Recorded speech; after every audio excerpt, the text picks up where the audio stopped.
Let's look at some of the major organs of the lymphatic system. In a previous video, we did an overview and talked about the overall flow of lymph, which is the primary fluid of the system, because we're taking part of that interstitial fluid when cardiovascular system is exchanged, and we pull that interstitial fluid, about 10 to 15% of it, and then we put it through the lymphatic system to check for illness and disease, specifically antigens, bacteria, parasites, and viruses. But we have these accessory organs. So let's talk about tonsils, and then we'll go through histology of a lymph node, and then we'll also look at the spleen. We have different tonsils in the body. We have 5 total. We have the pharyngeal tonsil. We often refer to that as the adenoid. So pharyngeal tonsil, as we get towards the top of where we have the nasal pharynx. When I go behind the tongue, I have 2 palatine tonsils, and those palatine tonsils are behind my tongue on either side.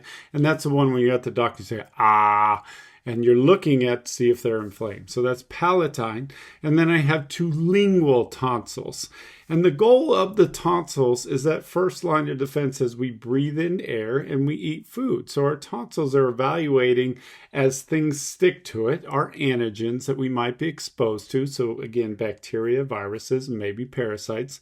That it's the first way for the tonsils to, one, signal to the body there's a problem, but also start to that process to defend itself. When we look at tonsils, they're lined with stratified squamous epithelium. Remember, stratified is 2+ layers. Squamous is bringing those flat cells, but it provides that external protection. But within it is where we have our lymphocytes. Remember, our lymphocytes are specialized cells, T cells, B cells, and NK, which is my natural killer cells. And it's all enveloped within reticular tissue. Remember our different types of tissue. We have connective tissue, and part of our connective tissue proper includes a loose type called reticular tissue.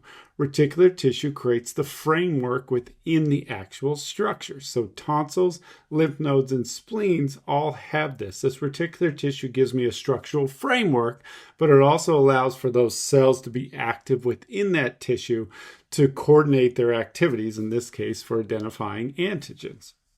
So when we look at the tonsils, pharyngeal, palatine, and lingual, we are using these as the first way to determine are we being exposed to something. And what we see is that there's mucus on them. And remember, goblet cells produce mucus, and we see mucus produced throughout the respiratory system. And within that respiratory system, those goblet cells produce mucus. Well, we'll find some saliva and mucus that are stuck to some of the tonsils. And what it's doing is allowing for that antigen to stick, and it'll fall through what we call crypts and these folds within the tonsils. Remember, folds are hills and valleys that give me more surface area. So as it sticks to it, as if I breathe in something that got through my throat and hit my palatine or lingual, or if I breathe through my nose, now I have pharyngeal at the same time. But it'll stick to that mucus, and I have T cells and B cells and natural killer cells to start that process of identifying, noting, alerting the system, and then attacking them specifically. So those are my tonsils. Other accessory structures that we have are the lymph nodes. But these are the primary structures of the lymphatic system. Remember, we have anywhere from 400 to 600 of these lymph nodes, and we put them in specific areas of the body, cervical region of the neck, axillary, the armpit, along my abdomen. So we have those in what we call mesenterial lymph nodes, my groin, inguinal. And they're filled with all of our lymphocytes. Again, all of that internal part of it is full of reticular tissue. So if I take one of these lymph nodes and look at it from a histology standpoint, I have the outer capsule here. So this is the outer capsule. And then I go in, the inner part is called the cortex. So I have that cortex coming right off of the capsule. So I'm going deeper into it. And the cortex is just that first layer here. And we actually have more B cells there than other parts of the lymph nodes. So B cells. And then we have right after that we have what's called the paracortex. And the paracortex is lined with T cells. So I have specific areas where these are aggregating to help defend the body. So with this, all of this region is the cortex. That first part we call the inner cortex, and then the paracortex. So I have B cells and T cells. As I get into the medulla, To me, a lymph node is kind of like an apple. As I get into where the seeds are in the inner framework where you have like the stem pieces where the seeds are, that's the medulla to me. And that's composed of reticular tissue. That reticular tissue creates that framework. I'll see more of what we have called plasma cells and macrophages. Remember, macrophages are the ones that are engulfing and eating things. So we have T cells that attack directly. They'll secrete enzymes and pop and create cell death through apoptosis. And then we have B cells that create markers and antibodies. But medulla will have macrophages that are engulfing and eating things. So it's a collective defense mechanism that we do this. So you tend to see more open spaces in that reticular framework because what we have here is the accumulation of that structural framework, but also the cells that are within it to fight off the body. So we're flowing the lymph through here.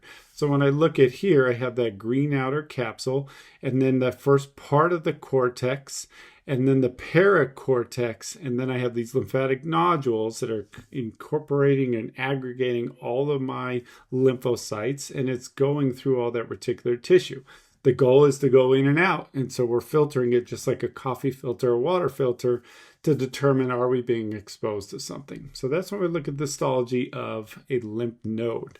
Now let's look at the spleen. Remember, our spleen is in the upper left quadrant of the body, right next to the stomach here. And the spleen is associated with the lymphatic system because it also does the same process. It's filtering with reticular tissue. So when I open it up and I look inside, it also has a capsule, and a very weak capsule. But when I look inside, I have all of this reticular tissue within what we call red pulp. And the red is referring to red blood cells or erythrocytes. And remember, the goal of the spleen is to clean up erythrocytes, damaged cells, older cells.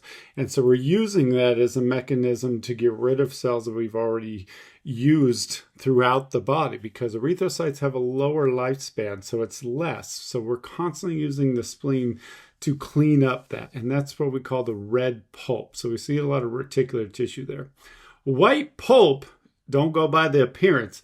White pulp tends to be purplish or dark red in the histology slides, but white is referring to our leukocytes or white blood cells, specifically our lymphocytes. So again, we have these lymphatic nodules here to where we have the accumulation of our T cells, B cells, NK cells.